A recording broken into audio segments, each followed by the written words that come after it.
Hello दोस्तों, आज की वीडियो में हम लेकर आए हैं गणित की पेडागोजी से संबंधित कुछ टॉपिक, जैसे गणित की शिक्षण विधियों से कुछ प्रश्न आते हैं सीटेट के एग्ज़ाम में।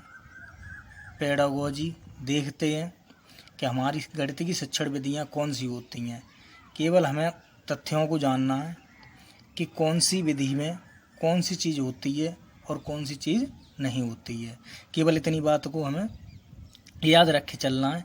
एग्ज़ाम देने जाओ तो वीडियो देख लेना और विधियों के बारे में याद रख के जाना है कि हमारी जो गणित की शिक्षण विधियाँ हैं कौन सी होती हैं और उन शिक्षण विधियों में कैसे प्रश्न बनते हैं। तो शुरू करते हैं। सबसे पहली विधि आगमन विधि। सबसे पहली विधि हमारी आगमन विधि। आगमन विधि के कहते हैं कि यह एक मनोवैज्ञानिक विधि होती है। मनोवैज्ञानिक विधि कह सकते हैं। यह उदाहरण से नियम की ओर चलती है। आगमन विधि में हम विशिष्ट से सामान्य की ओर चलते हैं, ज्ञात से अज्ञात की ओर चलते हैं, स्थूल से सूक्ष्म की ओर चलते हैं। अब देखो, ये गणित से संबंधित यह प्राइमरी कक्षाओं के लिए उपयोगी है। यानी कि प्राइमरी कक्षाओं के लिए कौन सी विधि उपयोगी है? तो आगमन विधि उपयोगी है। इसमें बालक में स्वयं कार्य करने की क्षमता का विकास होता है। यानी ये कह सकते हैं यह विधि, आगमन विधि में बालक स्वयं कार्य करने की क्षमता का विकास होता है। दूसरी विधि है हमारी निगमन विधि। दूसरी विधि है हमारी निगमन विधि। तो निगमन विधि ठीक आगमन विधि की उल्टी विधि होती है हमारी निगमन विधि। तो इसे देखते हैं। यह एक अमनोवैज्ञानिक विधि है। यह एक अमनोवैज्ञानिक विधि है, क्योंकि आगमन विधि मनोवैज्ञानिक विधि है तो निगमन विधि अमनोवैज्ञानिक विधि है। यह नियम से उदाहरण की ओर चलती है। यह सामान्य से विशिष्ट की ओर है। यह अज्ञात से ज्ञात की ओर है। यह सूक्ष्म से स्थूल की ओर है। इसमें छात्र जो होते हैं वो सूत्रों व नियमों की खोज स्वयं नहीं करते, बल्कि उन्हें याद करते हैं। हमें सूत्र मिलता है पहले से, हम उन्हें याद करते हैं। विधि कौन सी होती है? निगमन विधि होती है। यह विधि हमारी अंकगणित, बीजगणित में सहायक होती है। इस विधि से स्मरण शक्ति का विकास होता है। इस विधि से स्मरण शक्ति का विकास होता है। देखो, एक चीज़ हमें याद रख सकते हैं कि ना से निगमन और ना से नियम, ना से निगमन और ना से नियम। तो बस ये याद रखो कि नियम से उदाहरण कौन सी विधि है? निगमन विधि है। ठीक, इसका उल्टा करें तो उदाहरण से नियम कौन सी विधि बनेगी? आगमन विधि बनेगी। एक चीज़ हम यहाँ से याद रख सकते हैं कि ना से निगमन, ना से नियम। अगली विधि देखते हैं। अगली विधि विश्लेषण विधि। विश्लेषण विधि अगली विधि है हमारी विश्लेषण विधि। तो इसमें देखते हैं, इस विधि का उपयोग रेखा गणित, अगर प्रश्न आए कि रेखा गणित में परिमिति सिद्ध करने के लिए कौन सी विधि का उपयोग किया जाता है, तो विश्लेषण विधि का उपयोग किया जाता है। यह छोटी कक्षाओं के लिए अनुपयोगी है। यानी हम इसे छोटी कक्षाओं में उपयोग नहीं कर सकते हैं, अनुपयोगी है। खोज करने की क्षमता का इस विधि से विकास होता है। खोज करने की क्षमता का विकास होता है। इस विधि में हम अज्ञात से ज्ञात की ओर चलते हैं। अज्ञात से ज्ञात की ओर चलते हैं। यानी कि देखो, अज्ञात से ज्ञात की ओर हम चले किस में? निगमन विधि में। ऐसे ही विश्लेषण विधि में भी है अज्ञात से ज्ञात की ओर। अगली विधि देखते हैं संश्लेषण विधि। अगली विधि हमारी है संश्लेषण विधि। यह विधि सरल, सूक्ष्म और क्रमबद्ध होती है। प्रश्न आए कि कौन सी विधि निम्नलिखित में से कौन सी विधि सरल, सूक्ष्म और क्रमबद्ध होती है, तो हम उत्तर लगाएंगे संश्लेषण विधि हमारी सरल, सूक्ष्म और क्रमबद्ध होती है। मंद बुद्धि बालकों के लिए यह उपयोगी होती है। कह सकते हैं कि संश्लेषण विधि मंद बुद्धि बालकों के लिए उपयोग होती है। यह रटने की प्रवृत्ति पर बल देती है, समझने की प्रवृत्ति पर बल नहीं देती है। यह संश्लेषण विधि में बालक क्या करता है? रट्टा मारता है, रट्टा। तो रटने की प्रवृत्ति पर बल देती है। और इस विधि में हम ज्ञात से अज्ञात की ओर चलते हैं, ज्ञात से अज्ञात की ओर चलते हैं। तो ये हमारी 4 विधियां हैं, आगमन विधि, निगमन विधि, विश्लेषण विधि और संश्लेषण विधि। निगमन को विश्लेषण से जोड़ोगे, आगमन को संश्लेषण से जोड़ोगे, क्यों ज्ञात से अज्ञात की ओर आगमन में चले, ज्ञात से अज्ञात की ओर संश्लेषण में चले, अज्ञात से ज्ञात की ओर निगमन में चले और अज्ञात से ज्ञात की ओर विश्लेषण में चले। ठीक है, तो ये 4 विधियां ये हैं। अब आगे अपनी अगली विधि है हमारी प्रयोजन विधि। अगली विधि है हमारी प्रयोजन विधि। प्रयोजन विधि के जो जनक कहे जाते हैं वो किलपैट्रिक हैं। किलपैट्रिक यानी प्रयोजन विधि खोज की किलपैट्रिक ने। प्रयोजन विधि के अंतर्गत हम याद रखेंगे कि संपूर्ण कार्य को योजना बनाकर करते हैं। योजना, देखो योजन, प्रयोजन, इस समय योजन निकाल लो तो ये कह सकते हैं योजना बनाने की जो विधि है वो प्रयोजन विधि। छात्रों में निरीक्षण, तर्क तथा निर्णय लेने की क्षमता का विकास होता है। यानी प्रयोजन विधि के अनुसार छात्र निरीक्षण कर सकते हैं, तर्क कर सकते हैं और स्वयं निर्णय लेने की क्षमता का उनमें विकास होता है। अगली विधि है हमारी प्रयोगशाला विधि। अगली विधि है हमारी प्रयोगशाला विधि। प्रयोगशाला का मतलब जानते ही हो, लैब, कि हम जहाँ अपने शोध का प्रयोग करें, सीखें, वो हमारी कौन सी हुई, प्रयोगशाला। तो इस समय प्रयोगशाला में क्या है कि जो बच्चा होता है, जो छात्र है, छात्र वो स्वयं करके सीखने पर बल देती है। जो विधि है वह स्वयं करके सीखने पर बल देती है, यानी करके सीखने पर। जब कोई चीज़ है, अगर हम प्रयोगशाला में जाते हैं तो कुछ सीखते हैं तो स्वयं करते हैं, करके सीखने पर बल देती है। ऐसे ही अगला पॉइंट है प्राप्त अधिगम स्थायी होता है। यानी प्रयोगशाला और कुछ भी सही, अगर हम कोई उदाहरण या स्वयं करेंगे, जब भी कोई चीज़ करते हैं, जो चीज़ हम सीखते हैं स्वयं करके सीखते हैं, तो वो कैसा होता है, अधिगम हमारा स्थायी अधिगम होता है। कैसा होता है, स्थायी। तो अधिगम होता है इसके द्वारा, प्रयोगशाला विधि द्वारा स्थायी अधिगम होता है। यह विधि कैसी विधि है, रुचिकर विधि है, आनंददायक विधि है, यह रुचिकर विधि है, छोटे बच्चों के लिए अनुपयोगी होती है। यह विधि क्या है, छोटे बच्चों के लिए अनुपयोगी होती है। क्यों, अगर छोटा बच्चा अगर प्रयोगशाला में जाएगा तो उसमें जो उपकरण होते हैं उनसे क्या काम करेगा, खेलेगा कि अरे ये क्या है, वो खेलने की वस्तु जानेगा, प्रयोगशाला के उपकरणों को। इसलिए कह देते हैं कि जो प्रयोगशाला विधि वो छोटे बच्चों के लिए अनुपयोगी होती है। अगली विधि आती है खेल विधि। अगली विधि है हमारी खेल विधि। तो खेल विधि में देखते हैं, खेल विधि के जनक हैं फ्रोबेल। इस विधि का नाम सबसे पहले वो दिया हेनरी कोल्डवेल कुक ने सर्वप्रथम खेल विधि का नाम दिया।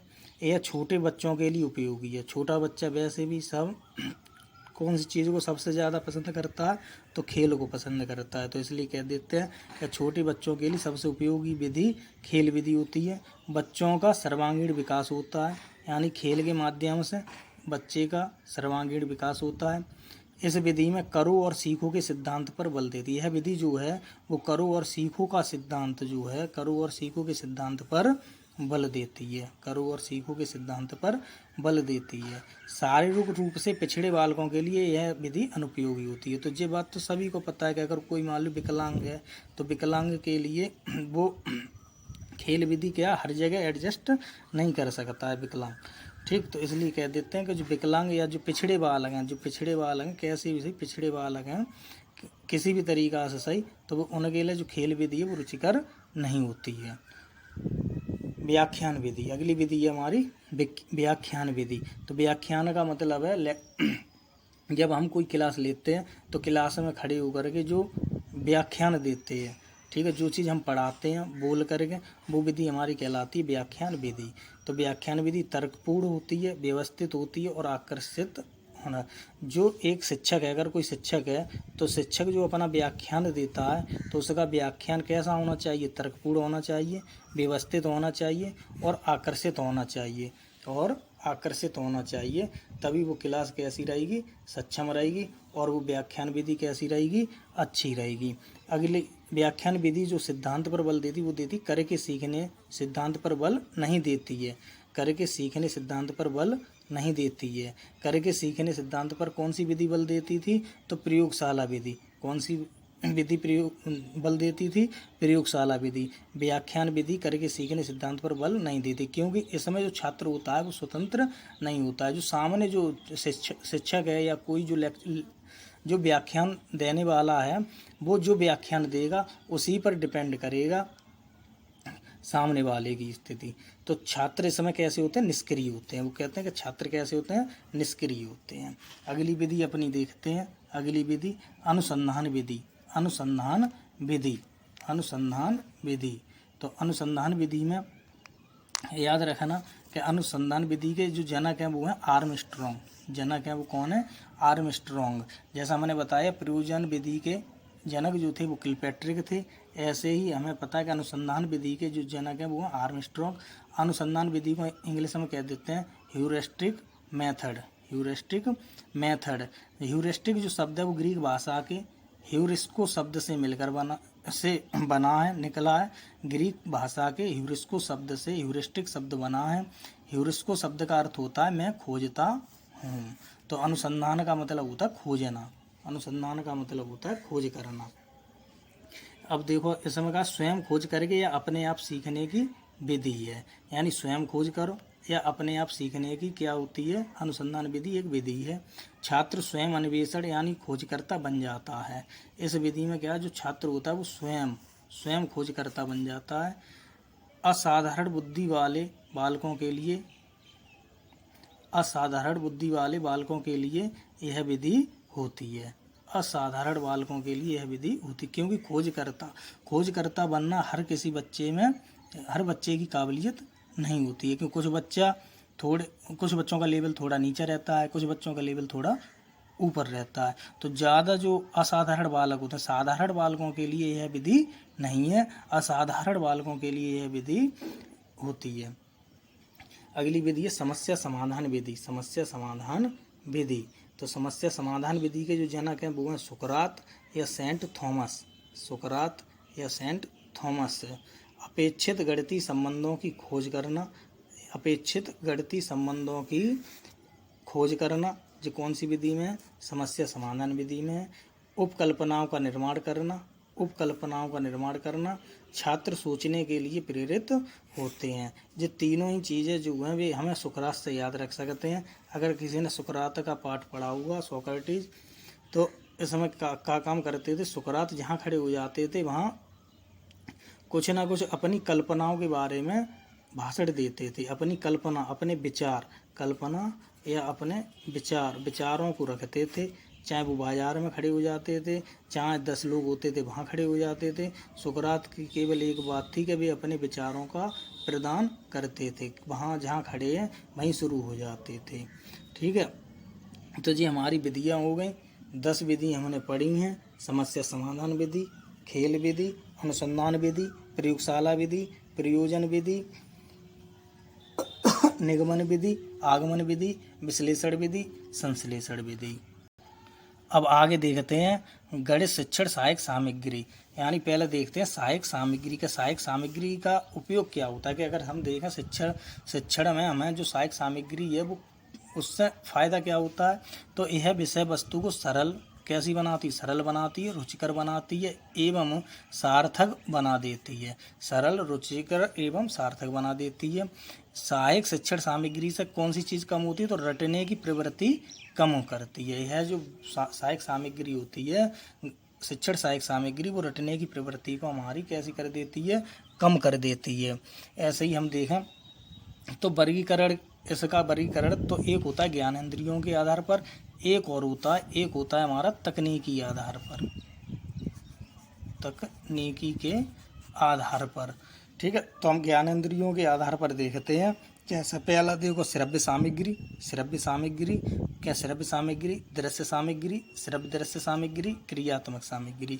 श्रव्य सामग्री का मतलब होता है कि हमें केवल सुनाई दे, दिखाई ना दे, केवल हम सुन के काम चलाएं, तो वो हमारी कौन सी सामग्री होगी, श्रव्य सामग्री होगी।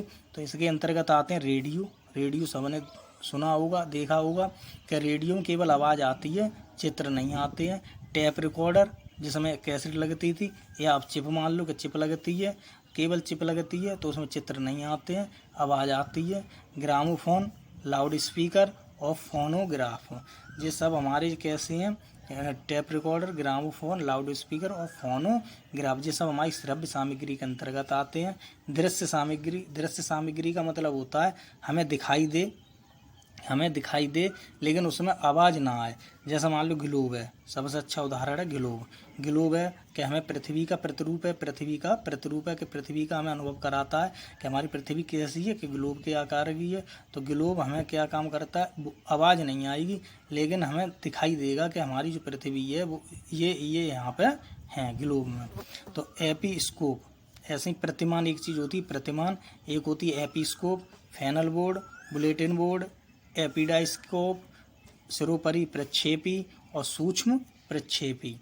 ठीक है, ये सब चीज़ें हमारी किस में आती हैं, केवल दृश्य सामग्री में आती हैं। यानी इसमें चित्र चलेगा लेकिन कौन सी चीज़ नहीं चलेगी, आवाज़ नहीं आएगी।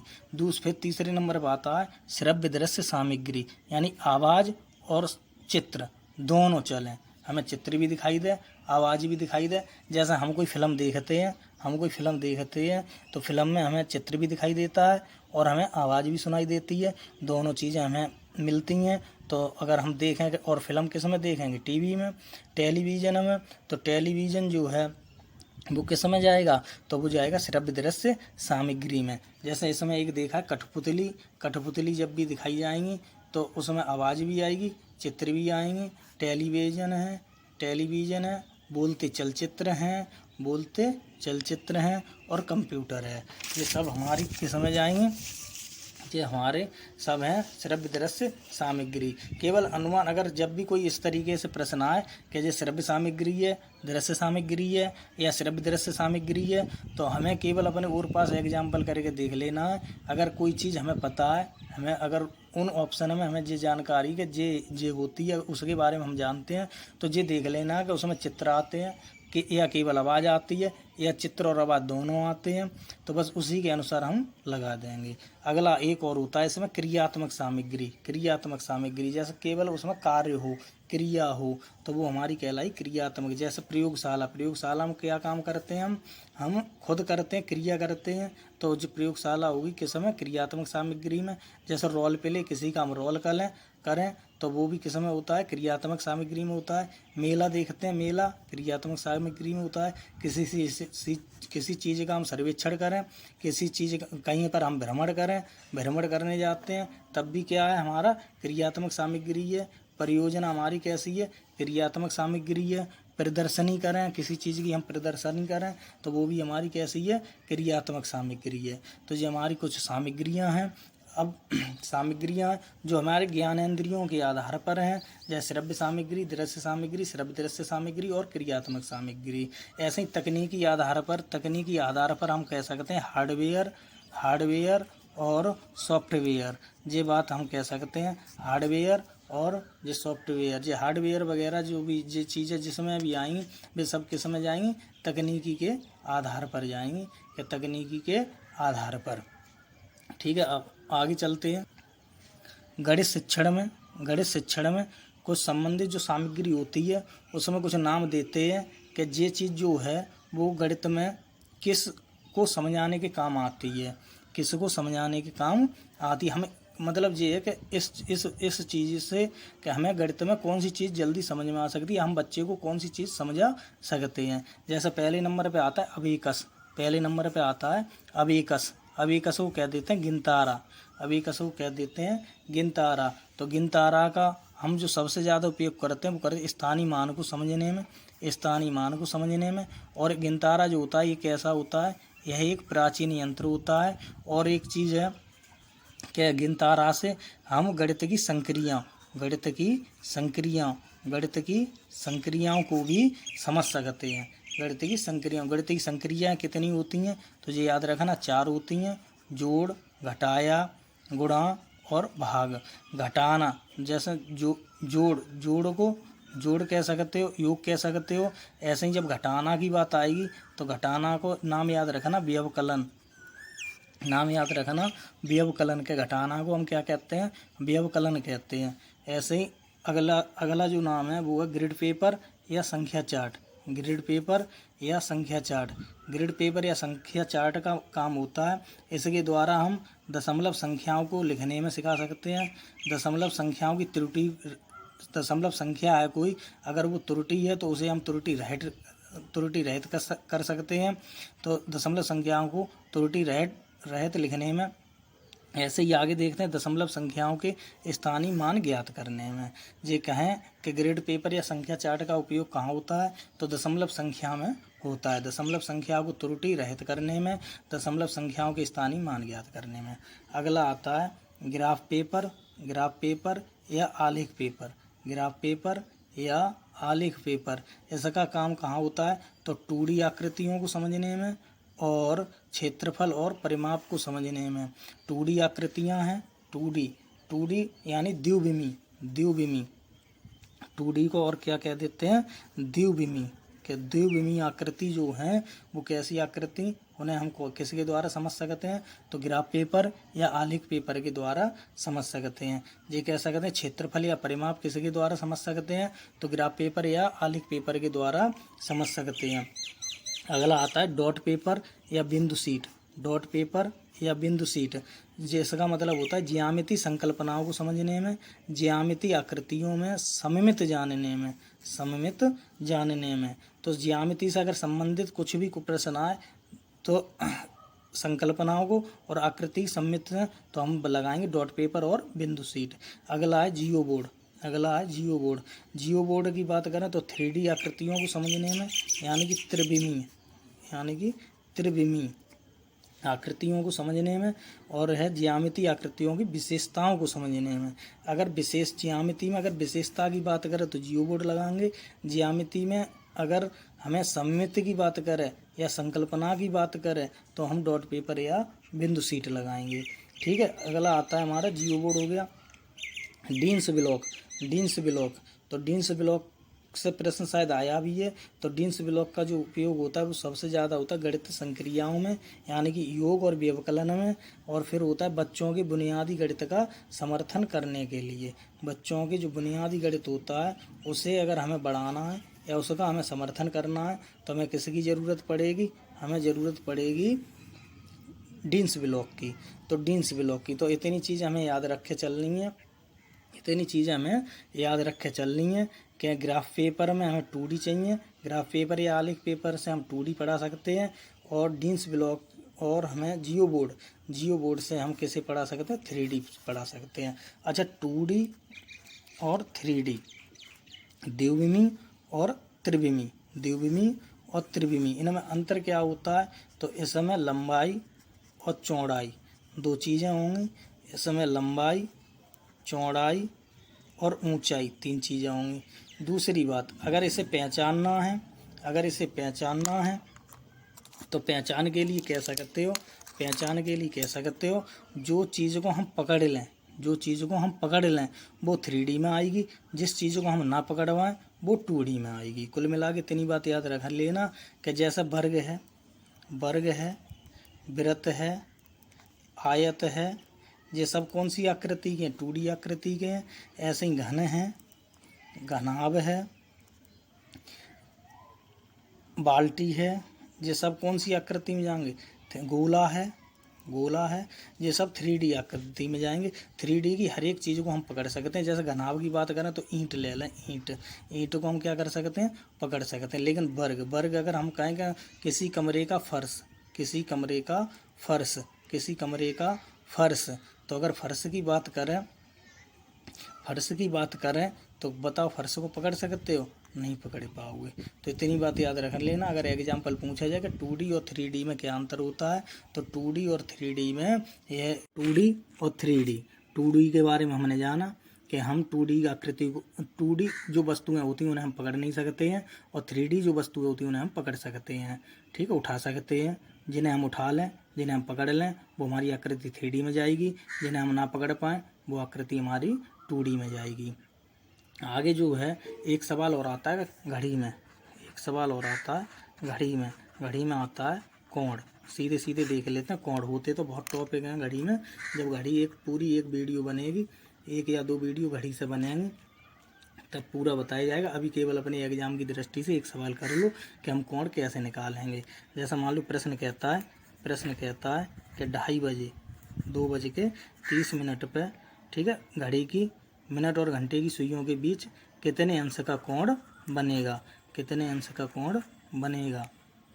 तो अगर हम कोण निकालें कोण निकालें तो इसके लिए फार्मूला होता है 11/2 गुणा मिनट, 11/2 गुणा मिनट माइनस 30 गुणा घंटा, 30 गुणा घंटा। तो 11/2 गुणा मिनट 30, 30 घंटा कितने हुए 2, यानी जो बजे उन्हें हम घंटा कहेंगे, जो बाद में जी तो सब पता है जी क्या होते हैं हमारे मिनट होते हैं। बस इन्हें फार्मूला हम लगाएंगे उत्तर मिल जाएगा। देखो जी काट दें कितनी बार 15 बार, इनका गुणा करें 165, जी बने 60, घटा दें कितना बना 105 अंश, 105 अंश। ऐसे ही अगर एक सवाल और देखें, एक सवाल और देखें कि अगर हम कहें कि 7:25 बजे कितने अंश का कोण बनेगा, तो कितने अंश का कोण बनेगा, तो हम भैया अपनी फार्मूला हम लगाते हैं कि 11/2 गुणा मिनट 25 माइनस 30 गुणा, अब इसमें घंटा कितने हैं 7, घंटा कितने हैं 7। अब देखो 2 से 25 घटाएंगे नहीं तो गुणा करो 25 एकन 25, 25 एकन 25 और 2 27, 275, ये बना 210, इसके बट्टे 1 करो, लासा 2 होगा, कितना बना 275 माइनस 0, 2 एकन 2, 420।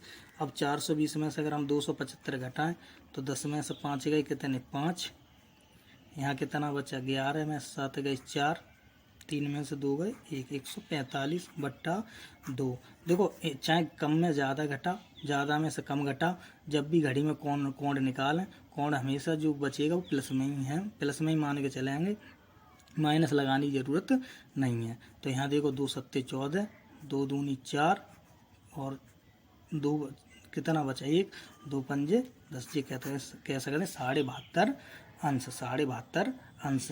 तो देखो जब भी मिनट हमारे सम संख्या में है, जब भी मिनट हमारे सम संख्या में तो कोण आएगा हमारा सीधा सीधी सीधी कोई एक संख्या। तो जब भी हमारे मिनट कैसे हैं विषम संख्या में है तो कोण हमारा आएगा दशमलव में, कोण हमारा आएगा दशमलव में। ऐसे ही आगे देखें, अब अगर हमें फार्मूला मान लो बाई चांस भूल जाए, फार्मूला काम हुआ क्या, फार्मूला भूल गए, ठीक है, फार्मूला भूल गए, हमें फार्मूला नहीं याद रहता है, तो हम एक समय याद रखें 1160, हम एक समय याद रखें 1160, 1160 बहुत ज़रूरी समय है। दर्पण वाले भी सवाल में हम 1160 में से ही घटाते हैं तो वो दर्पण का समय निकल आता है, ठीक है। ऐसे ही हम इसमें याद रखें 1160, तो 1160 जो कोण का जो समय दे रखा हो, जिस समय पर कोण पूछा गया वो इसके नीचे लिखो, वो इसके नीचे लिखो, कैंची का गुणा करो, कैंची का यानी कि इधर का उधर उधर का इधर गुणा करो, तो ये कितने बने 11 33 यानी कि 330, ये कितने बने 120, इन्हें घटाओ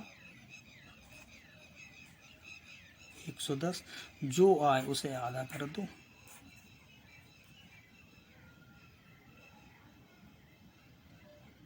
तीन में से 1 गए 2, कितने बने 210, जो बचे उसे आधा करो, 2 एकन 2, 0, 2 पंजे 10, उत्तर बना 105। देखो 105 ही आया, 105 यानी घटाने के बाद जो बचेगा उसे हम कितना करेंगे आधा करेंगे, भाई हमारा उत्तर होगा। ऐसे ही देखो इस सवाल का भी देखो डायरेक्ट आएगा, इस सवाल का भी देखो कि हम समय कितना याद रखें 1160, इसके नीचे लिखो 725, कैंची का गुणा करो, ये बना कितना 7 6 42, 420 माइनस 11 पंजे 55, 11 दूनी 22 और 5 27, घटाओ 5 4, 11 में से 7 गए 4, 3 में से 2 गए 1, बट्टा क्या काम करेंगे फिर जो घटा गया है उसे आधा कर दो, 2 सत्ते 14, 2 दूनी 4, 2 पंजे 10, ये कैसा करते हैं 72.5 अंश। देखो 72.5 ही आया, 72.5। तो सीधी बात है जब भी कोण निकलवाया जाए, जितना समय कोण का दिया जाए वो क्या काम करें 1160 लिखें, 1160 के बाद हम सीधे सीधे कैंची का गुणा करें, इधर का उधर गुणा करें, घटाएं, जो घटाने के बाद संख्या मिले उसका हम आधा कर दें, भाई हमारा उत्तर होगा, भाई हमारा कोण होगा। तो यहाँ तक लगभग में हमने जो सवाल कराए हैं या आज जो पेडागोजी से जो भी जो प्रश्न हैं, जो विधियाँ बताई हैं, जो चीज़ें हम प्रयोग कर सकते हैं, जो नाम आए हैं उन्हें देख लेना, पढ़ लेना और अपना प्रैक्टिस सेट देख लेना। बाद बाकी पेपर में जैसे प्रश्न आए वैसे लगाना। सबसे ज़रूरी है कि पेपर जब भी लगाओ तो संयम के साथ लगाना, धैर्य बनाए रखना, ठीक है, आराम से। बस समय का अभाव रहता है, समय को अपना मैनेज करके चलना। ठीक है, धन्यवाद।